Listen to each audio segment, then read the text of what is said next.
Hey everyone, it's Jay here at the Aimless Cook, and on today's episode, we're going to explore struggle food.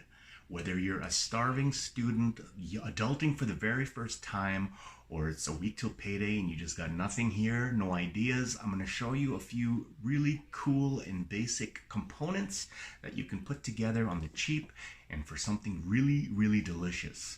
We're going to start this week with the Perfect Ramen Egg. Now, you've seen these things before. We use them at the restaurant all the time on everything, not just ramen, but you can put them on rice bowls. You can accentuate almost anything. Who doesn't like a runny egg? I'm going to show you how to do it right now on the Aimless Cook. So the first thing we're going to do here is we got this tool, and basically all it does is poke a hole on the bottom of the egg. Now you want the wide part because that is where there is a small air pocket. You're just going to poke it like this, and as you can see, there's just a tiny hole. And if you don't have one of these, you can use like a thumbtack or some push pin. Now we're waiting for our water to boil. Well, that's tofu. Hello. So when your water is boiling, we're going to gently put in the eggs.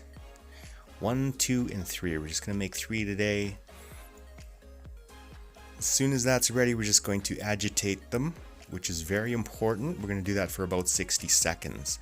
And basically the purpose of this is that we're going to relieve some of that pressure inside the egg, which from that hole is going to make it easier later on when we're rinsing to peel. Now, as soon as that is done, we gave it about 7 minutes. We're going to rinse it in cold water to stop the cooking process. And then from there, we are just going to peel. So I'm just using a chef knife here to just smack the shell all over evenly.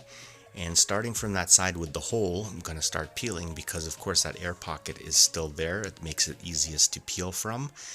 And all I do from there is just peel it off just like paper. And what you should be left with is a wonderfully perfect boiled egg. So once these eggs are done, I'm just going to put them into a mixture here that I made with some soy sauce, mirin, and a bit of sake, and a little bit of water, which I left here on the video, and I will also leave in the recipe in the video description. I'm just going to put it into that mixture, and you can let them sit in there from 2 hours at least to at least a week.